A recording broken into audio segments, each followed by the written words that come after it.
Fala família, Leonardo aqui para mais um Giro de Notícias nesta segunda-feira na parte da tarde do dia 4/11 de 2024. Eu venho aqui com as últimas atualizações do Gigante da Colina e também muito dessa história do Ryan que pode estar de saída do Vasco para o futebol francês /Lyon /John Textor e mais informações tem chegado até nós, até uma possibilidade do Ryan jogar a temporada de 2025 diretamente no Botafogo. Vou te contar todos esses detalhes e quem sabe essa venda do Ryan já faça parte do plano da recuperação financeira do Vasco. Você é de acordo, não é? Há quanto tempo você ouve falar em recuperação financeira? Será que agora vai? Vamos debater muito sobre isso, porque tem também aqui um áudio aqui do Carlos Amodeu falando muito a respeito de todos esses problemas que o Vasco está enfrentando. Vamos falar também sobre possíveis retornos, tem 8 aí para voltar, na verdade seriam 9, mas tem um que eu acho que não volta, vai continuar lá na MLS. E em falar na MLS, tem o Gabriel Peck, rapaz, que ganhou um prêmio depois dessa belíssima temporada que ele fez lá na terra do tio Sam. Claro que vamos falar muito de Campeonato Brasileiro, hoje rola um jogo, mas o Vasco se prepara amanhã para mais um jogo da vida, porque se bater os caras lá no tapetinho, esqueça tudo, teremos aí muitas possibilidades de repente estar jogando uma pré-Libertadores. Mas e aí? Qual o elenco que o Vasco vai montar para poder jogar, de repente, essa competição internacional? Então, depois da vinheta, cola aqui comigo que eu tenho muitas notícias, porque os moleques da base que precisavam ganhar o jogo lá no Campeonato Brasileiro de Aspirantes, olha, até a última vez que eu vi, tava papo de 3-0. Vou chamar a vinheta, já já eu volto aqui com muito, mas com muito do NT, um novo cenário. E já já também uma nova vinheta, valeu?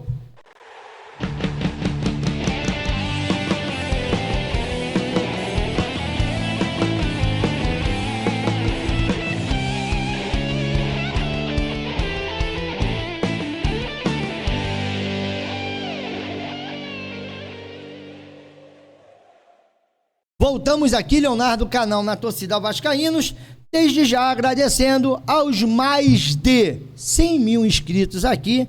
Já já a plaquinha vai chegar, mas por enquanto, aqui ó, a plaquinha aqui ó, maravilhosa, ó, um pouquinho mais pra cá, aê, a da galera que contribuiu para essa mesa aqui, o nome de aqui onde eu falei até na live de agradecimento dos 100 mil, foi bastante emocionante, muita gente chorando, inclusive eu, mas do outro lado, para você que está aí, eu só tenho a agradecer. Bom, eu vou te mostrar o resto do cenário, mas esse cenário aqui vai ter 3 ambientes. Vai ter dia que eu vou gravar aqui, ó, diante desse quadro maravilhoso lá que o Fernando da gráfica Onyx, sabe, me deu de presente. De vez em quando eu vou gravar aqui mostrando a nossa televisão. E aqui também vai rolar uma parada maneira que nós vamos montar do lado de cá desse cenário, tá? Então, às vezes eu vou estar aqui, às vezes eu vou estar aqui, às vezes eu vou estar do lado de lá. Mas, contudo, porém, você que está aqui comigo, deixa o seu like, deixa o seu comentário no final de tudo. Vocês comentem sobre as nossas notícias. E, bom, se inscreveu, ative o sininho das notificações. Não se esqueçam, amanhã estaremos diretamente do Newton Santos para poder transmitir. Cara, você que gosta do meu trabalho, você que gosta do nosso trabalho, faça parte da nossa narração, cole comigo aqui, já já eu já vou agendar, já deixa aí, ó, já ali notificado para aquele lembrete do YouTube, para você amanhã vir em peso para cá, pra gente poder, quem sabe, fazer a boa lá no Engenhão. Bom, por enquanto eu tô invicto, tá? Aí com o Vascão da Gama, espero amanhã continuar. Agora eu vou trazer aqui também, cara, o aplicativo InPlay, esse aplicativo maravilhoso, aonde você tem possibilidade de ganhar grana de verdade. E detalhe, não é uma casa de apostas, tá bom? Esse aplicativo aqui, ele é totalmente gratuito e a única coisa que você tem que fazer é você ali acertar as suas previsões. Bom, mais gols, mais falta, menos faltas e por aí adiante. As moedinhas que você ganha logo de cara, que são 1000, você ainda consegue resgatar todo dia 250 moedas, inclusive vou até resgatar a minha aqui, tá ligado, irmão? Você já consegue resgatar logo 250 moedas se todo dia você abrir esse aplicativo. Tem vários campeonatos, começou com o nosso, nós aqui tivemos, o privilégio de estrear o aplicativo do Inplay, mas hoje em dia tem vários clubes, tem vários jogos rolando. Então, para você que quiser, o link vai ficar aqui na nossa descrição e também nos nossos comentários fixos. E um outro grande detalhe, ó, agora tem o Na Torcida, podcast, Bara Bahia, Info Bahia, tem um outro aqui, rapaz, eu acho que é um canal aqui, Rubro Negro, tem um outro aqui também, Arena Rubro Negro, e por aí vai. Então, hoje em dia, você consegue, através do nosso link aqui, disputar vários campeonatos e tá defendendo. Léo, e como é que eu ganho esse dinheiro de verdade? Cara, depois que você alcançar um número de moedas, simplesmente essas moedas se transformam em dinheiro de verdade. Você vai fazer o seu pedido e eles fazem a transferência em aproximadamente 72 horas depois do seu pedido. Então tenha paciência. E detalhe, tá? É um aplicativo novo, ainda estão se adequando até a nossa moeda, mas são muito sérios aí. Para qualquer momento, para qualquer hora, o Inplay te atende no suporte deles, beleza? Agora, para falar um pouco sobre Vasco da Gama, aquilo que nos interessa, vou começar com essa brincadeira aqui. Vocês se lembram do Vitor Bastos, que muita gente reclamava e tinha outros que diziam que era perseguição? Pois bem, aqui no Vasco, o Éder Flores te lembrou muito bem, ele ficou aqui aproximadamente 9 anos e 18 janelas de transferências, mas lá no Atlético Paranaense, o homem não durou um ano, aqui ó, segundo o amigo Furlanves, em live agora há pouco, o ex-scout do Vasco, Vitor Bastos, não deve ficar no Atlético Paranaense para a próxima temporada, ou seja, ele não vai completar um ano de trabalho. E em falar, rapaz, sobre captação de jovens, de atletas, por que não vamos falar um pouco sobre Gabriel Peck, que foi eleito ali com 30 contribuições para gols, 16 gols, 14 assistências, a revelação do ano. E se bobear, vai brigar aí por ser também o melhor jogador da MLS dessa temporada. Eu quero te lembrar que, ainda falando de base, ou dos crias da base, só nesta temporada o Vasco usou 13 atletas, e são eles aqui, tá bom? O Vitão e o Lincoln, os volantes Lucas Eduardos e o Barros, lembrando que isso aqui é desde o início do ano, beleza? E o Barros estava aqui no início do ano, jogou até o Campeonato Carioca. João Pedro Estrela e os atacantes Alegria, Gabriel, Bruno Lopes e Paixão. Entretanto, sem contar com Leandrinho e Rayan, que já fazem parte do time titular, e do ex-Eric Marcos, que foi promovido em 2022 e negociado também. Tá jogando agora lá no futebol, rapaz. Belga? Não, acho que é búlgaro.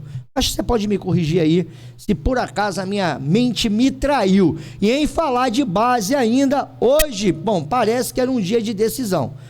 E aqui, até o mídia vascaíno já tinha repercutido que o Vasco estava ganhando o jogo de 1-0 com aproximadamente 17 minutos. E eu vou dar um pulinho agora lá na Vasco TV, ao vivo aqui com vocês, exatamente às 15h12, para a gente poder saber quanto é que tá esse jogo do Vasco nesse momento. Vamos lá na Vasco TV. Vasco TV. Obrigado. Aí, ó, o jogo tá rolando nesse exato momento, eu não vou poder deixar aqui. Hoje tem Corinthians e Palmeiras com transmissão. Só tirar isso aqui, né, irmão? Pior que eu não sei nem se eu posso deixar, né, devido aos direitos autorais. Vou pular aqui logo o comercial e vamos ver quanto tá esse jogo aqui agora. Nesse momento. Já acabou? Bom, tudo indica que o jogo já acabou e é bom que a gente já vai saber do resultado. Rapaz, o Vasco simplesmente goleou o Vitória. Pra mim ainda tava rolando, tá? Mas tá aí, ó. O Vasco goleou o Vitória por 4-0 e o Vasco aí já fez a boa. Vai estar classificado, para a próxima fase, para as quartas de finais. Deve de falar aqui, ó, sub-20, ó, goleia o Sport por 4-0 e vai às quartas de finais dos aspirantes. Então tá aqui, já fizemos a boa, falando um pouco da base. Essa molecada aqui agora vai jogar as quartas de finais 4-0. Para mim poder seguir aqui com as informações do Vasco da Gama. Lembrando, galera, aqui tudo é ao vivo, a gente não fica editando vídeo. Se nós errarmos aqui por algum acaso, eu procuro corrigir, porque a edição eu acho que tira um pouco da fluidez do vídeo e também da naturalidade. E para mim poder seguir aqui, ó, tá aqui a agenda, bom, do Campeonato Brasileiro, 32ª rodada. Lembrando que já entraram em campo o Flu-C e o Grêmio, Red Bull e Cuiabá, lá o Patético Paranaense, o Vitória e o Juventude, o Fortaleza. Esses jogos aqui, ó, foi empate do Flu-C, foi empate também do Cuiabá com o Red Bull. Lá o Patético perdeu de virada pro Vitória e o Juventude parece que está encaminhando o seu rebaixamento, perdeu de 3-0 em casa. E hoje tem um clássico às 21h30. Ah, rapaz, botou, meu Deus do céu. Ai, Jesus. Bom, pra mim o empate aqui tá bom, tá? Pro Faísca amanhã não entrar tão pressionado ali, precisando vencer o Vasco desesperadamente devido à tabela do Campeonato Brasileiro, porque o Botafogo ainda briga com o Palmeiras pela primeira colocação do Campeonato Brasileiro. E como eu disse, hoje vai rolar aqui, né, pelo menos o Palmeiras versus aí o Corinthians, e pra gente poder seguir falando do jogo de amanhã, que é o que interessa pra mim e pra você. Bom, parece que 30 mil ingressos já foram vendidos para esse jogo entre Vasco e Botafogo às 21. Rapaz, agora eu tô em dúvida, eu não sei se é 21 horas ou se é 21h30. Já eu confirmo essa parada aqui pra você. Pra mim poder... Estavam até dizendo que esse jogo poderia passar na Globo, tá? Pra mim poder seguir o Vasco, que tem se preparado para esse jogo de amanhã. Hoje terminou, no caso, toda a sua preparação.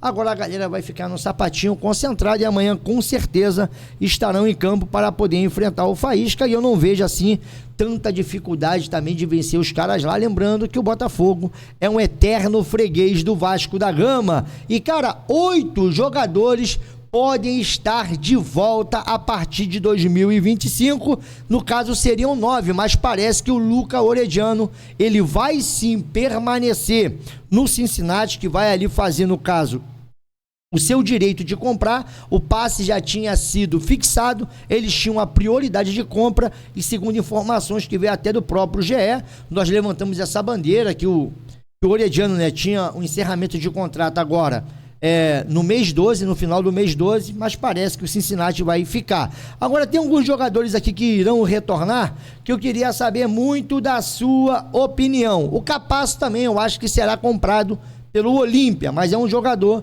que tem contrato também até o final desse ano por empréstimo lá.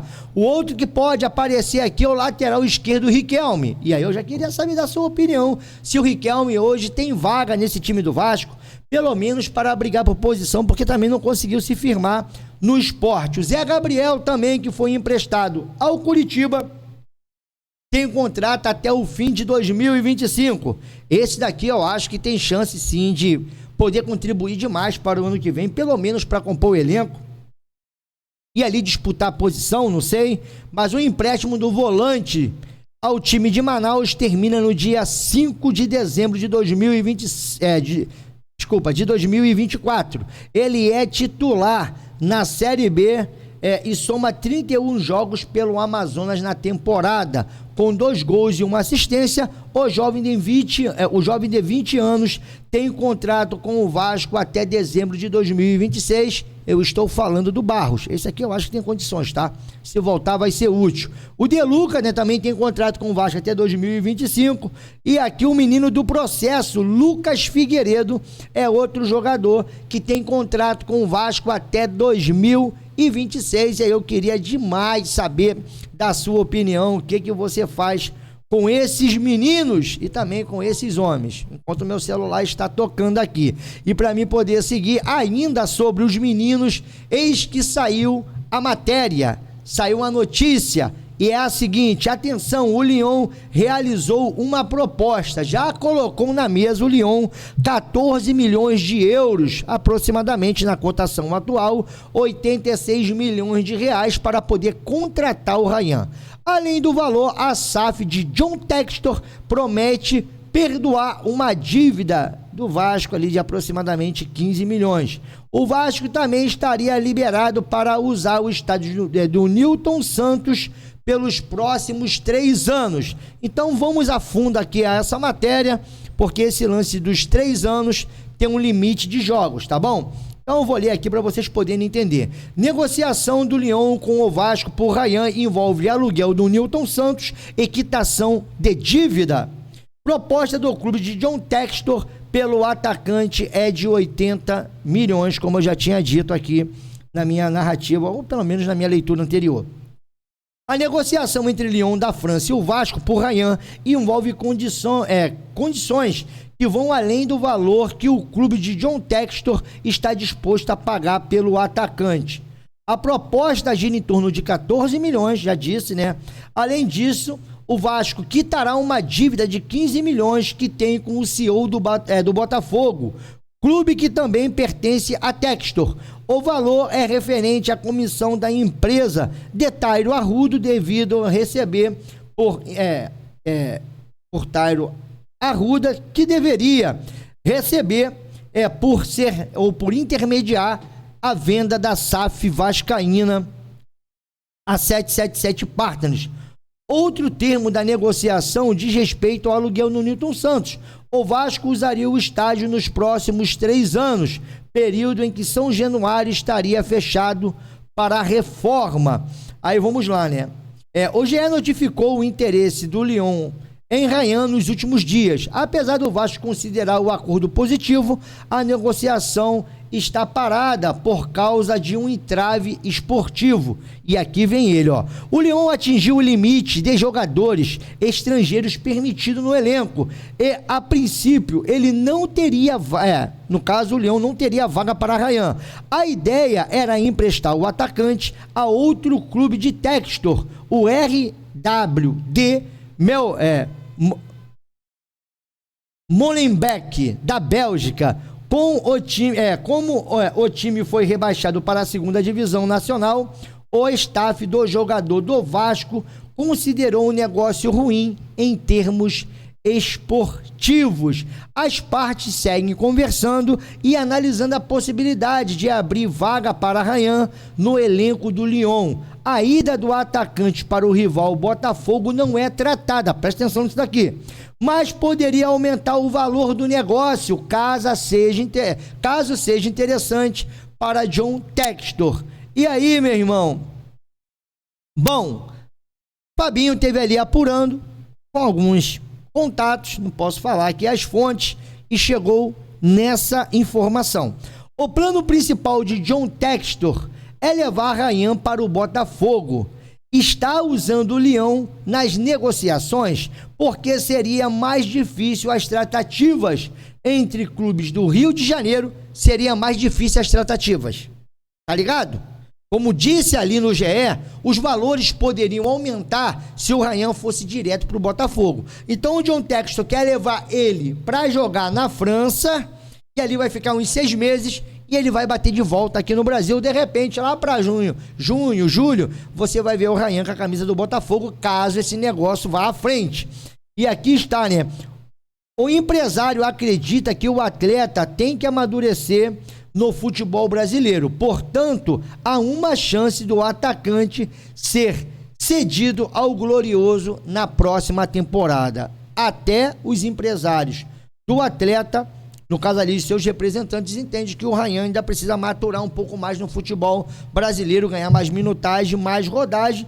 Então você não se surpreenda de ver o Ryan, de repente, o ano que vem no Botafogo. E se não for um ano que vem, meu irmão, vai ser no outro ano. Eu acho que uma hora o Ryan vai ser, cara, se botou aí esses meninos aí, igual Almada, entre outros, até o Luiz Henrique, para jogar aqui, para poder fazer vitrine e vender mais caro lá para fora, imagine o Ryan. Bom, 14 milhões de euros, 15 milhões de dívidas perdoadas e o Engenhão sendo cedido ali por 3 anos. E dizem aí que são aproximadamente 30 jogos no Engenhão, não sei ainda ao certo o número de jogos, mas nós vamos aqui apurar direitinho e iremos trazer a vocês. Para me poder seguir aqui, essa aqui já foi do Ryan, eu queria muito saber da sua opinião, porque na opinião do Emerson Rocha, bem, posso estar errado, mas a proposta é do Botafogo. O próprio jornalista Emerson Rocha, que é amigo pra caramba aqui da gente, maneiríssimo Emerson, tá aqui falando a respeito de uma possibilidade aí do Ryan. Bom, jogar no Botafogo, porque ele enxerga que essa proposta tá muito mais ali pro Botafogo, interesse do Botafogo, do que levar ele para jogar lá no clube da França, no Lyon. Ah, e só lembrando, lá no Lyon estourou a quantidade de estrangeiros. Bom, e ele não quer jogar no time da Bélgica, lá do Textor. Pra gente poder seguir, será que isso tudo faz parte de uma recuperação financeira? E será que esse senhor que eu vou deixar aqui agora, um relatório das suas experiências de recuperação financeira, será que realmente ele vai ter a capacidade de tirar o Vasco desse buraco? Porque 2025 está causando apreensão em todos nós. Vamos ouvir. Aqui no Brasil a gente tem um planejamento que nunca é de médio e longo prazo, né? A gente sempre resolve tudo muito com imediatismo. É verdade. Com a chegada dessa reestruturação em vários clubes, a gente viu processos muito bem sucedidos. Que clube você apontaria que fez um processo e que deu certo? Bom, eu particularmente posso falar de uma experiência que eu vivi, né? Em 2017, enquanto CEO do Grêmio, nós iniciamos e desenvolvemos um grande projeto de reestruturação no clube, que vivia um momento muito difícil do ponto de vista econômico, do ponto de vista financeiro. Fomos muito bem sucedidos nesse processo de reorganização do clube, fortalecemos o clube economicamente e tornamos o clube um case em termos de gestão e governança no futebol brasileiro. Mas nunca é um processo rápido, imediato. E isso gera no torcedor a sensação de que talvez eu não esteja vendo esse processo acontecer, por que demora tanto? O que pode ser feito para talvez facilitar, ou o que foi feito para dar certo, para funcionar? O torcedor não consegue ver esse processo acontecer, né? É tão difícil isso. De fato, um projeto de reestruturação, como a gente diz, é uma maratona e não uma corrida de 100 metros. Os resultados, eles são perseguidos progressivamente, são obtidos progressivamente. O mais importante nesse processo é um processo de transparência, é um processo de comunicação, onde a gente possa sistematicamente relatar ao nosso torcedor todas as evoluções que nós vamos obtendo com o processo de reestruturação. Com isso, nós vamos alinhando as expectativas daquilo que nós estamos realizando internamente com aquilo que o torcedor espera que seja realizado para um futuro melhor para o Vasco. Você pode mandar a sua pergunta, um vídeo de até 30 segundos, na horizontal, para esse e-mail que aparece aqui na tela. Bom, isso daí foi o Carlos Amodeu falando a respeito aí de reestruturação financeira e usou como exemplo o Grêmio. E agora eu vou trazer aqui alguém que trabalhou ou que viu, no caso, o Carlos Amodeu fazendo esse tipo de trabalho lá no Grêmio, como eu acabei de dizer. Bom, vou deixar o vídeo aqui e depois, né, nós vamos aqui debater rapidinho sobre o que nós pensamos disso tudo. Quando a gente vê o Grêmio em si, aí tem que ser muito frio para analisar. Quem é Amodeu? Amodeu tem uma relação política com o Grêmio, de origem. Foi, por exemplo, secretário do Conselho. Não sei exatamente, eu não era, nunca fui do mesmo grupo do Amodeu, nunca tive uma relação muito próxima com ele, mas ele era de um grupo político do Grêmio. Aí ele entra, em razão da atividade profissional, ele vira CEO do clube. Ele chega como CEO do clube em 17. Quando ele chega, o Grêmio fatura perto de 315, 320 milhões. E o Grêmio passa a faturar em 21, 500 milhões. O Grêmio sobe mais de 40%.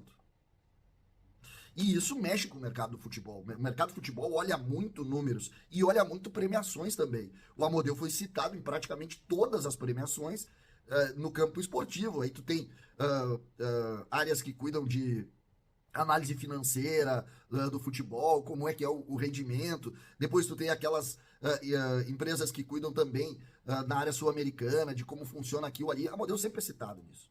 Só que internamente, para a política do Grêmio e, obviamente, para o torcedor, o Amodeu está colocado também na linha de rebaixamento. Algo que o mercado não vê. O mercado não vê. O mercado não quer saber do centroavante, do A ou B, ele quer saber do rendimento. E o Grêmio é um clube que manteve superávit, algo raro no futebol, e mais do que isso, conseguiu de alguma maneira, mesmo sendo rebaixado, mesmo pagando um pato terrível dentro do futebol, se sustentar financeiramente. Esse ano nós tivemos uma notícia de atraso de salário do Inter. No Grêmio nós não tivemos.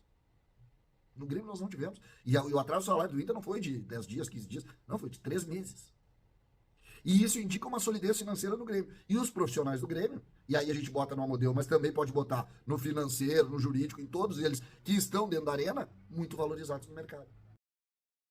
Então tá aqui uma experiência aqui do César Cidade Dias, falando da experiência do Amodeu lá no Grêmio e como ele conseguiu ali fazer essa recuperação, e mesmo o Grêmio caindo, eles conseguiram ainda manter os salários em dias, conseguiram aumentar suas receitas, que pulou de 320 milhões para 500 milhões de reais, né? O Grêmio subiu ali suas receitas de aproximadamente uns 40%.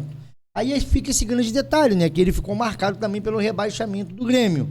E aí eu queria saber da sua opinião, porque é aquele negócio, né? Tem os dois lados da moeda. Nós não sabemos o quanto que o Vasco terá que pagar. Eu não falo pagar financeiramente grana, não. Mas terá que pagar, no caso, na sua parte esportiva, para poder ter essa recuperação. Bom, agora a discussão é a vinda do Ryan. Eu tive hoje até lá no podcast dizendo que eu não sou muito a favor da vinda do Ryan. Isso é uma opinião minha, tá? Mas é aquilo, eu também não sei como é que estão as receitas do Vasco. Eu acho que se o Ryan conseguir jogar o ano que vem uma Libertadores ou uma Sul-Americana, ele pula de 14 para 20 milhões de euros, consegue ser vendido. Mas tem aquele detalhe, até que ponto isso daí, a vinda do Ryan, já não faz parte dessa recuperação financeira? Até que ponto os caras já não têm isso também ali no controle, ou no caso rapaz, no planejamento, eu acho que essa é a palavra, no planejamento deles. Então fica todas essas questões. Agora, é claro que o torcedor vascaíno também já não aguenta mais toda gestão, a gente vem com esse papo de recuperação, que agora vai, que tem que apertar os cintos, que tem que sofrer, e o Vasco não consegue montar um time competitivo, o Vasco não consegue disputar as competições internacionais periodicamente, e o Vasco ainda monta times para lutar para não cair ou para cair. E é aquilo. Até que ponto nós vamos ter que pagar esportivamente? Porque a dívida do Vasco gira em torno de 1,5 bilhão. Se você botar os 350 milhões que está na SAF, que foi revelado, com mais dos 700 que tinha, e lá no balanço do Pedrinho ele falou que de dívidas ocultas ali apareceu do Salgado 200 milhões, faz a conta desse pacote todo e me diz aí. Então, cara, Vasco deve aí aproximadamente mais de 1,2 bi, e fica essa preocupação. O André chegou a ser ousado, falou: Léo, é 1,5 bi por aí é o que o Vasco deve hoje. E aí, mais uma vez, aquela pergunta: vender o clube para quê? Qual é a prerrogativa? E até quando essas pessoas não irão responder por isso? Muitas perguntas, muitas indagações, muitos problemas e muitas notícias aqui para você poder deixar a sua opinião. E aí, gostou do cenário? Calma, cada dia eu vou te apresentar um pedacinho dele, beleza? Fiquem com Deus, beijo no coração, não se esqueça, amanhã estaremos no Engenhão. A nossa transmissão aqui vai começar às 7 da noite. E é claro que teremos aí uma equipe, olha, amanhã vai estar gostosinho. Conto muito com a sua presença aqui no Na Torcida Vascaínos, beleza? Foi que foi, galera.